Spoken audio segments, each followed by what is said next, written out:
Hello, I am William Kirk McNulty, and I have been a Mason for 50 years.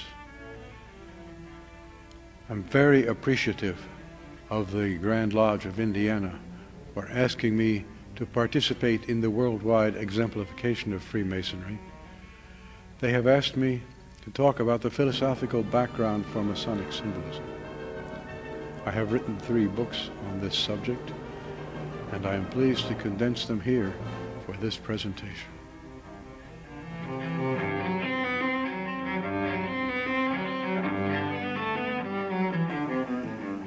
Actually, the symbolic structure of Freemasonry evolved from 1717 to 1813, the start of the Grand Lodge of England. In this presentation, we will use the symbolic structure as the use of the United Grand Lodge of England, because it is the most comprehensive of Masonic symbolism, and it will cover all the symbols. In plain fact, almost every Grand Lodge has a slightly different symbolic structure. The 3 degrees of Masonry take place in King Solomon's temple. The first degree takes place on the ground floor. The second degree takes place in the middle chamber, and the third degree takes place on King Solomon's porch, which is the porchway entrance to the Holy of Holies. Why should such a collection of architectural sites imply any philosophical background? Well, if you look at this from the point of view of the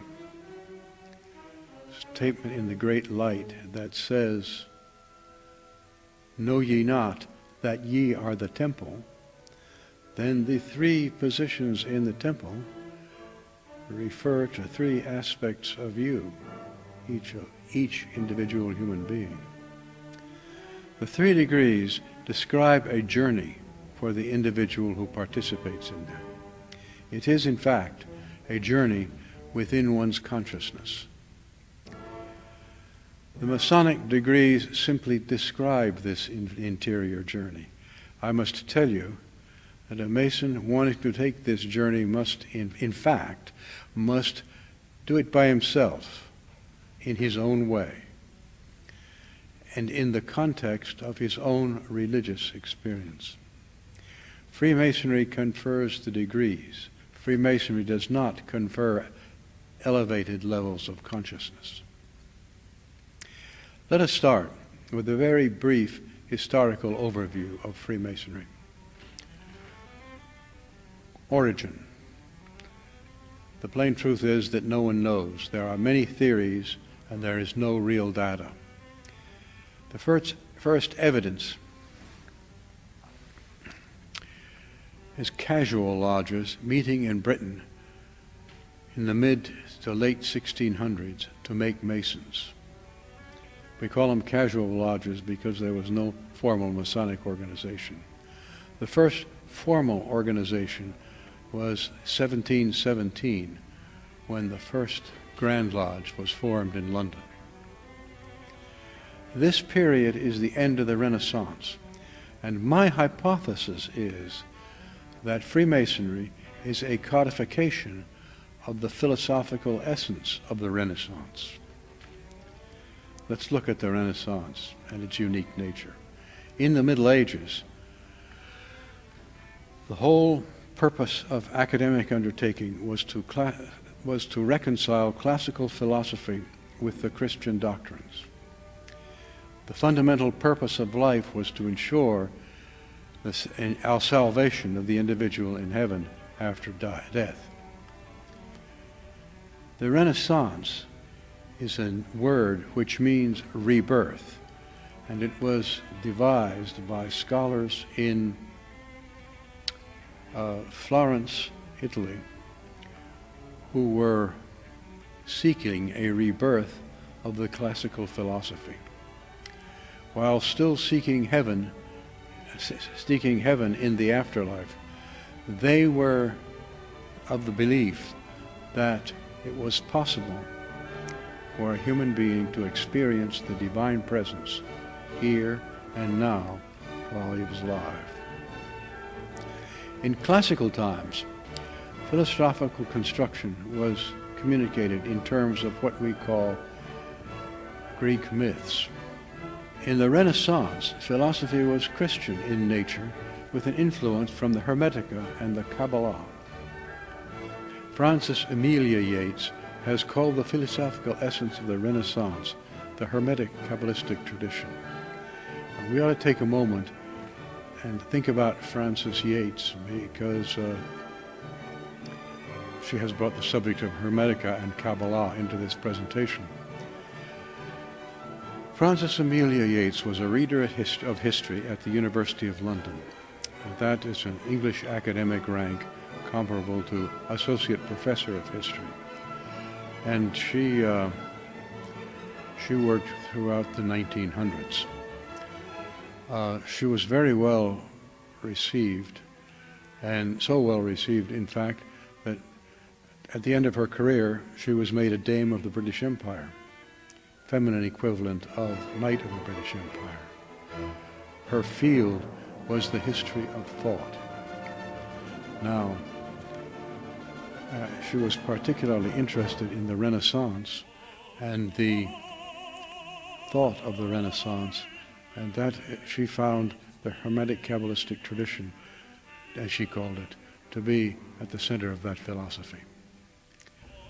With that in mind, let us look and see what the Hermetica and the Kabbalah say that might be of influence to Freemasonry. The Hermetica evolved in Alexandria, Egypt, in the 2nd century. It was a body of Egyptian thought influenced by Christianity and Hellenized Judaism, and it was translated in the doctrine. The folk from Florence purchased the documents and was translated by Marsilio Ficino in 1471. Kabbalah is the mystical tradition of Judaism, and it, as the Jews were expelled from Spain by the Christian reconquest of Spain in the late 1400s, a lot of Kabbalistic material found its way to Florence, where it was translated by Pico della Mirandola. The basic principles of the Renaissance philosophy are these, the basic metaphysical principles. The first, Neoplatonism. Let me define Neoplatonism. First, God does not exist. That seems a strange thing for a Mason to say, since Masons must believe in God. But we know what existence is, and whatever God is, it's too big to stuff into an idea we can hold in our heads. God is beyond existence, and for purposes of its own, God wills itself into existence as all that is. This is kind of useful because a creator is separate from his creation, and that sort of tends to place a limitation on the deity, whereas the idea of Neoplatonism, where it says God is all things, is more comforting. Here is a quote from the Hermetica. For God contains all things, and there is nothing that is not in God, and there is nothing which God is not. Nay, I would rather say not that God contains all things, but to speak the full truth, God is all things. Now, the next belief was that the universe was at two levels. The macrocosm, which was the whole universal picture, and the microcosm, which was mankind. Both were made according to the same set of rules, and the same laws applied to both of them. In the macrocosm and the microcosm, there are four levels: the physical level, the celestial level, the supercelestial level, and the divine. Those terms are thought up while the earth was thought to be the center of the universe. I would prefer to say today the physical level, the psychological level, the spiritual level, and the divine. The other principle is that opposites at each level are held in balance. Now, here is a diagram from the Kabbalah. It is a diagram of enormous complexity. It can be used to represent any open system. We are going to simply, I'm going to touch on it very briefly. But first of all, notice on the right-hand column, called the column of mercy, all the activity in the universe are to be found there. The column of severity on the left contains all the passive, restraining, disciplinary principles. The column of consciousness in the center holds these two in balance. And there are, as you see, large circles drawn around it for the physical, the psychological, the spiritual, and the circle of divinity. I have left the circle of divinity open because there is no limit. The last principle is the idea of mystical ascent. Now, that really means that none of this stuff can be learned from reading books or listening to lectures. You really have to experience it in order to know what's happening. And that means a journey from the physical world through the psychological to the spiritual world and experiencing the divine presence. It is called the mystical ascent or the interior journey. Now, this is a first-degree tracing board. And what I will do is discuss the symbolic structure on the tracing board and how it relates to the principles of the Renaissance. Now, first, so that we can see how principles of the Renaissance were incorporated into Freemasonry. The first thing to look at is the ornaments of the lodge. They are the blazing star and glory, the checkered pavement, and the tessellated border. The blazing star and glory is the star in the center of the tracing board, at the top of the ladder. And it is not what a contemporary astronomer would call a stellar object. Stellar objects are to be seen up around the moon in the upper right-hand corner. The blazing star and glory is a straightforward heraldic representation of the deity. It is a representation of the deity at the moment that it wills itself into existence.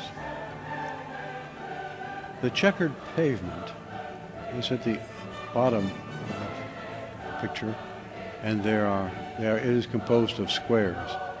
The squares are paired opposites, black and white, easy and difficult, happy and sad.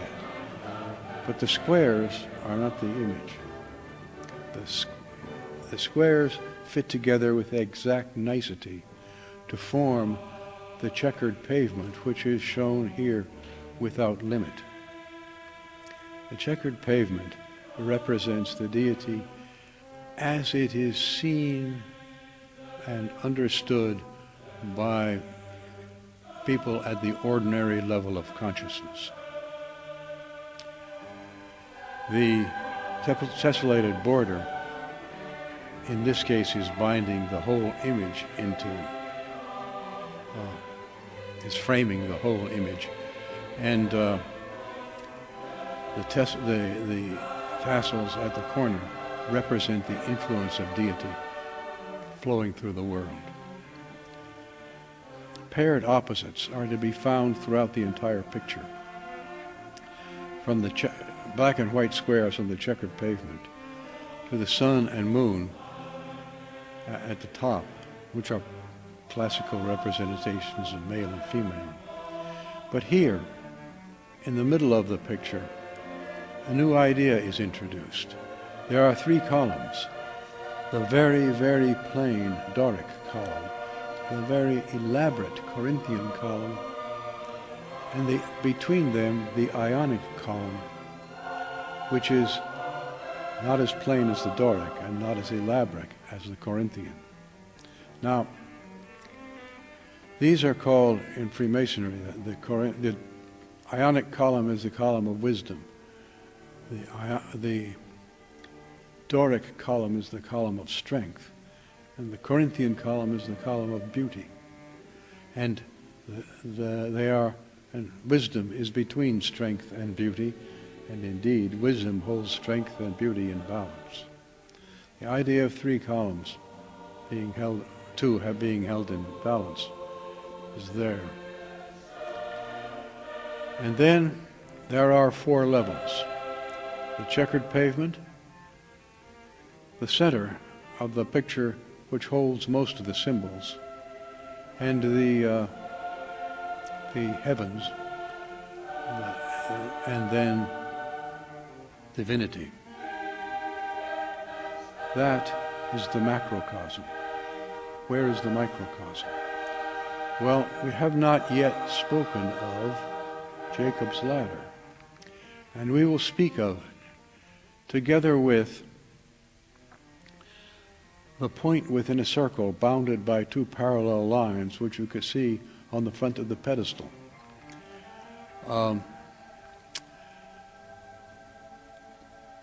Let me show you another image here. This is the frontispiece for Masonic miscellanies, and it shows the same picture. Jacob's ladder and the point within a circle bounded by two parallel lines are very frequently put together in Masonic symbolism. I think it's important that they be considered together. Now, the two parallel lines are considered to be paired opposites. They were originally considered to be the Holy Saints John. The Baptist's day is midsummer, the Evangelist's day is midwinter, and if you read their activities in the Great Light, the Bible, they are quite different personalities. In England, as the symbolic structure was de-Christianized, they became Moses and Solomon. Moses the prophet and Solomon the lawgiver. Those are two opposite personalities. Between them is Jacob's ladder. And as we saw in the frontispiece of Masonic miscellanies, there are three steps on Jacob's ladder: faith, hope, and charity. Here, faith is represented by the hand pointing at the Bible on the pedestal. The anchor of hope halfway up the ladder. The chalice of charity, which is usually shown at the top of the ladder, is in fact now shown by this artist down at the bottom of the ladder, because charity takes place in the ordinary world. However, that is the third step, and the fourth step is divinity. Both the macrocosm and the microcosm are emerging from divinity. We have not spoken yet of the mystical ascent. Let us think about the mystical ascent in terms of this quotation from Emulation Working at the United Grand Lodge of England. This doctrine: did you ever travel? My forefathers did. Where did they travel? Due east and west.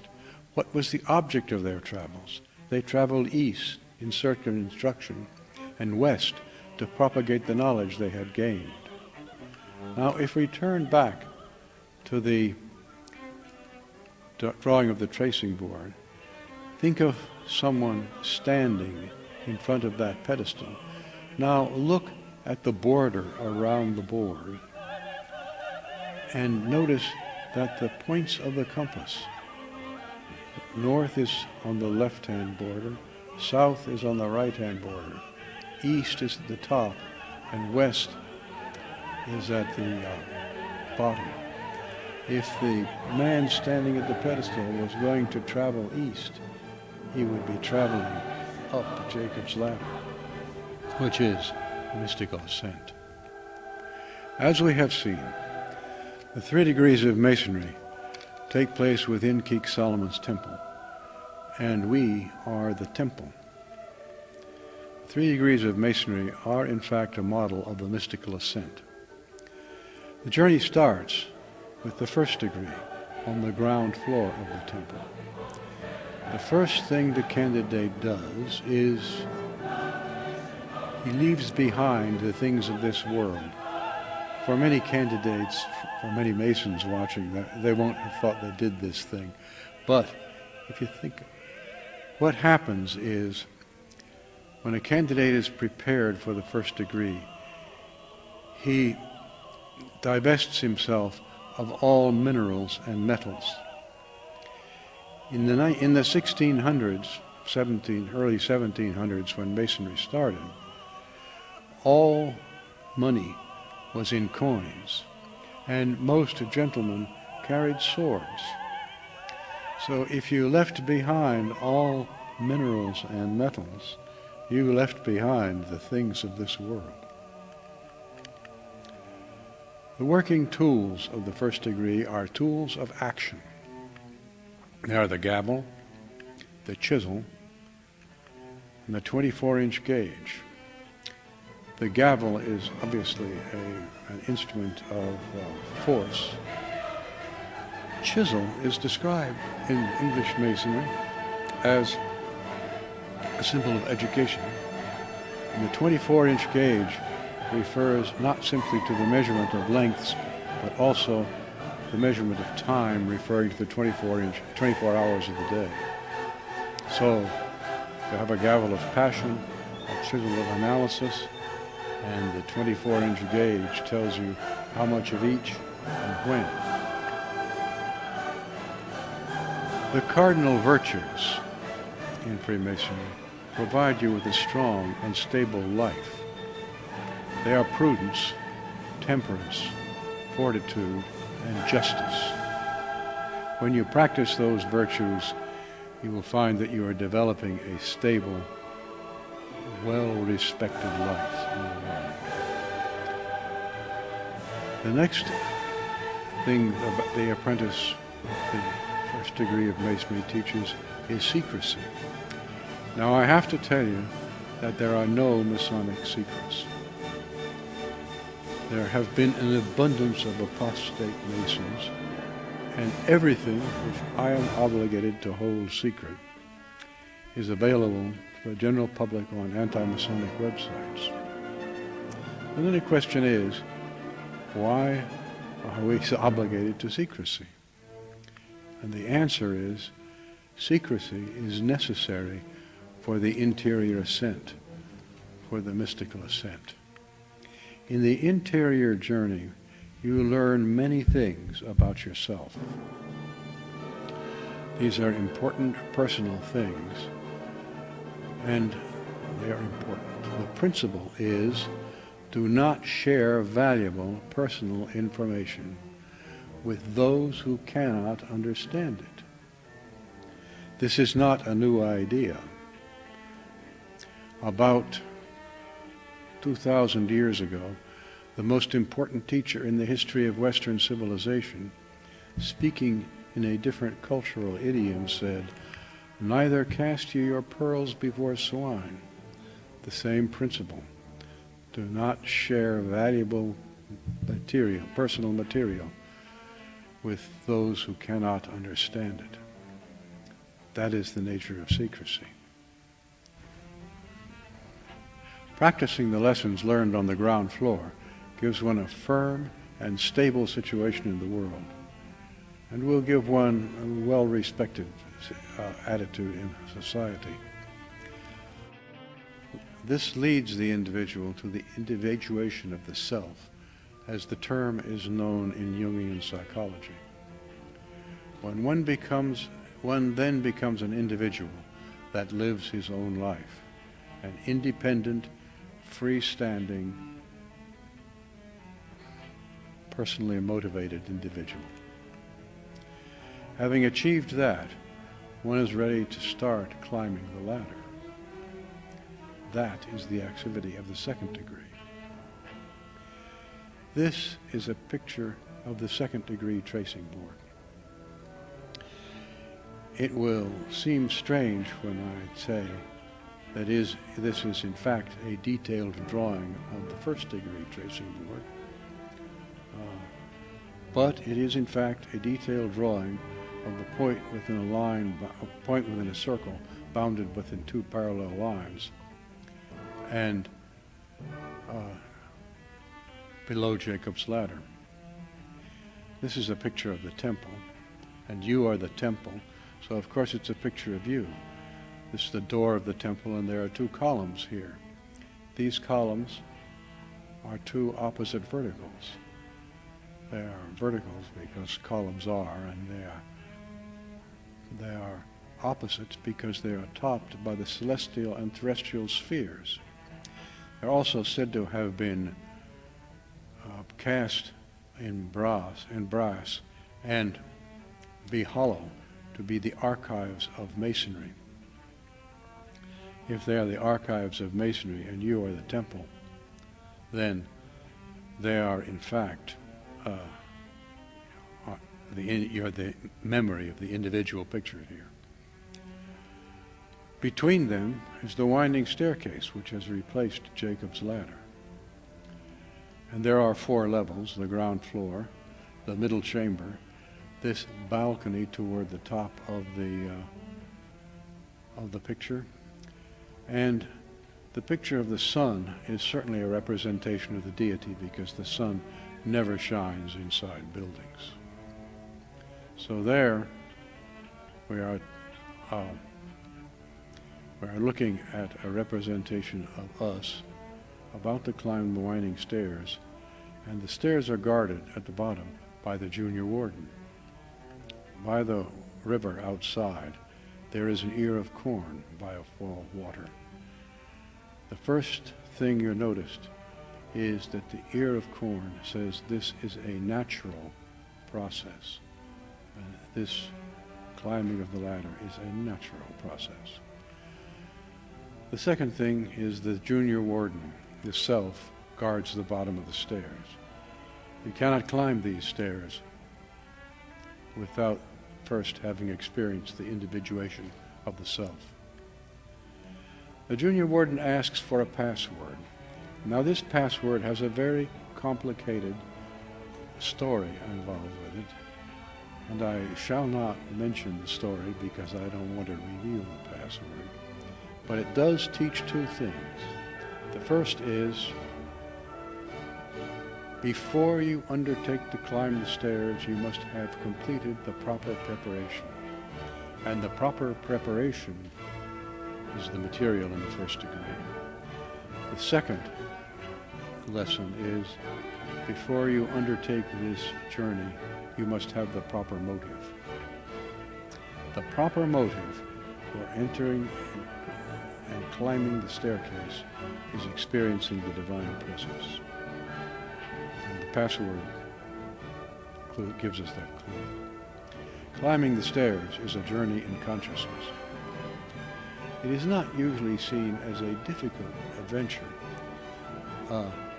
but, as I mentioned, the archives of Masonry become your memory, and you get memories from these archives as you climb the stairs. Most of these memories are perfectly good. What you do is our memories tend to cause us to inhibit us or to compel us. And what we do as we climb the stairs is take these memories and understand them and drain the energy out of them. And then they no longer compel or inhibit. And you continue to become more and more freestanding. Sometimes the memories can be quite painful. Sharing such a experience can be helpful, and you can share it with another brother Mason, which is another of the reasons for keeping secrets. But I should quote to you part of the obligation from the United Grand Lodge of England. I shall keep the secrets of a brother Master Mason as my own, when communicated to me as such. Murder, treason, and all violations of the laws of God and the ordinances of the realm, at all times most particularly accepted. This obligation is printed in plain text in the English workings, so I can tell you that. But it's a reason for keeping secrets. If someone shares a difficult problem, no one should be talked into doing this ascent. It's something he must do for himself. He should not be talked into it, and that's the reason why individuals must ask to be made a Mason. The middle chamber is a symbol of one's soul. At least that is my view of the symbolic structure. And that is the seat of one's morality. The working tools here in the second degree are tools of testing. The plumb rule, the level, and the square. Each of these tests against an absolute criterion: vertical, level, and square. Two of them are opposite, and the third defines the relationship between the two. That sounds pretty much like a definition of a system of morality. And in fact, I think the plumb rule, the vertical line, defines all the things which you may do, the things for which you have license to do. The level describes all the disciplines and restraints which you apply upon yourself. And the square describes the relationship between these two, which, again, is a device which keeps two opposites in balance. The history says that the operative Masonic lodges contained perfect ashlars, that is to say, stones that were square and ready to be installed in the building. And there was always one in the lodge for the experienced craftsman to try his tools on. Now it seems to me, in the operative days, the square, the level, and the plumb rule were made of wood. And as they were used on stones, they got abraded. And the perfect ashlar was used to recalibrate them. That makes the perfect ashlar sound to me like one's conscience. We are told that the fellow craft masons went to the middle chamber to receive their wages. Their wages were appropriate and fair, and every brother was entitled to what is received. This is a good thing, but it is also a basis for individual freedom. Middle chamber is a place of contemplation. What is it that you contemplate? I suggest that one contemplates the letter G, which is displayed in every second degree lodge. What does the letter G symbolize? This is a question. The ritual says it symbolizes geometry, the regular progression of science, from a point to a line, from a line to a superficie, from a superfice to a solid. I suggest that the regular progression of science refers to Neoplatonism.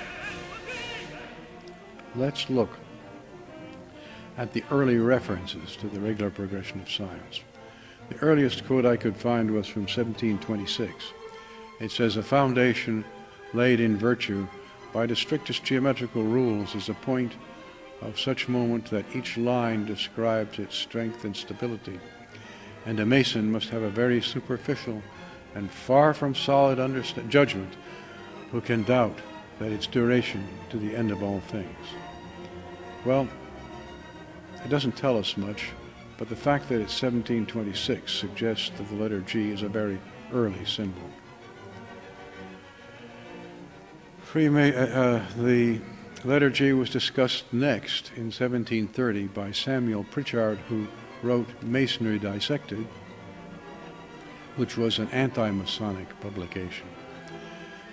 The next reference was 1730-31 by an anonymous author of The Defense of Masonry.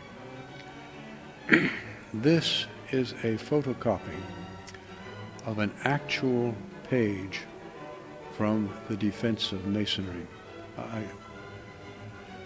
It doesn't say much.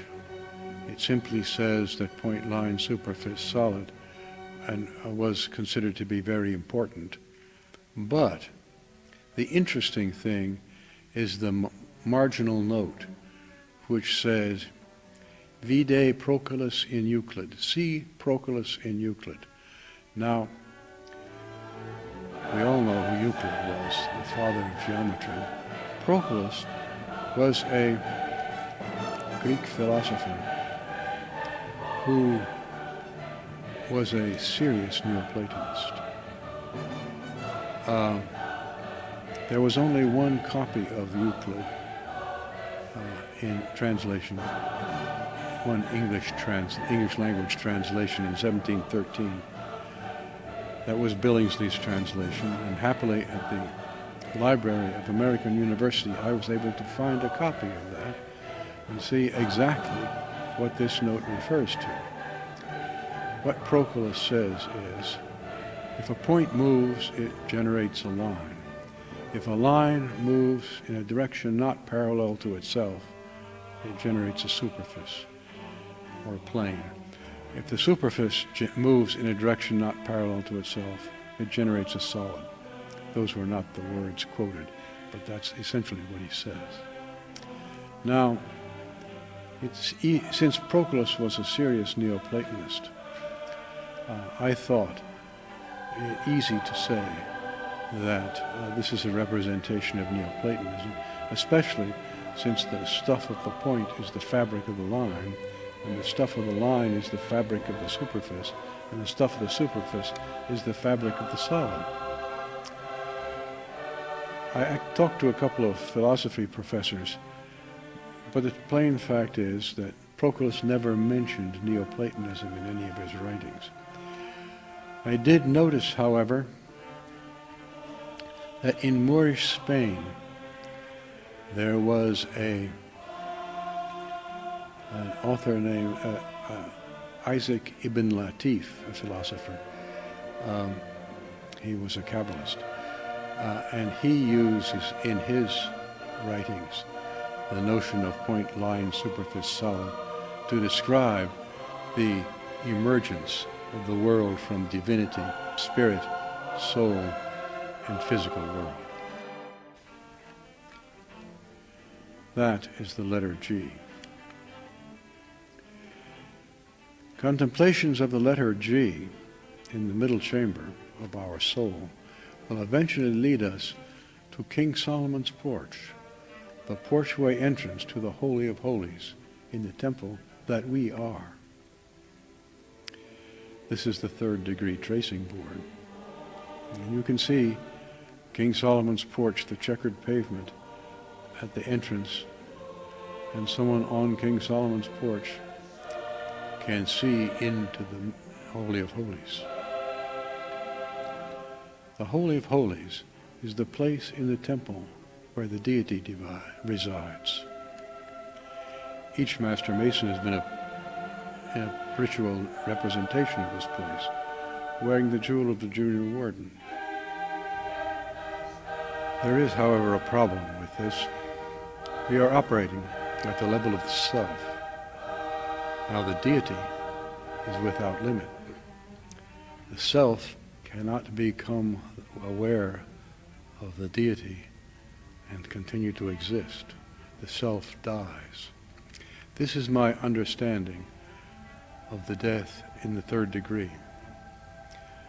Here's a quote from Walter Leslie Wilmshurst, a remarkably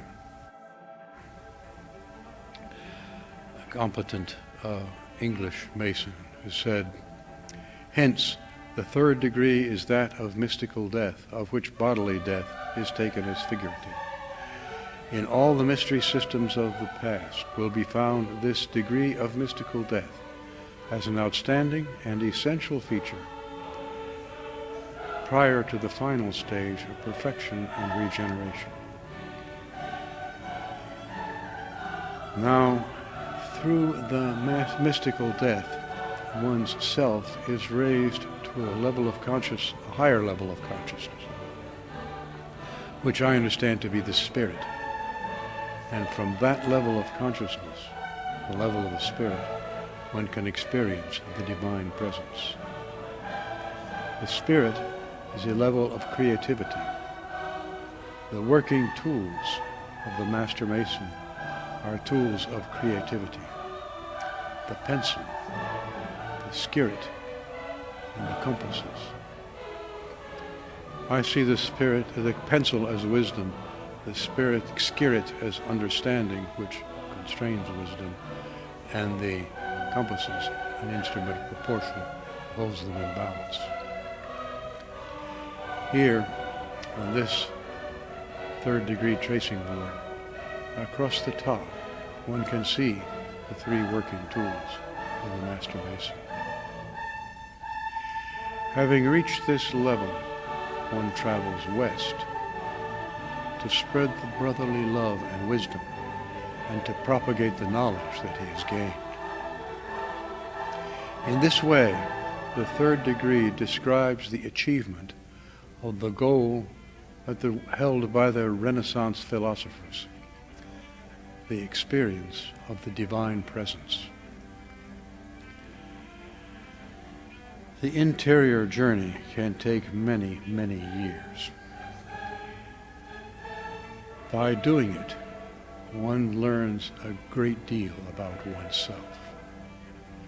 One learns that the Lord is in his holy temple,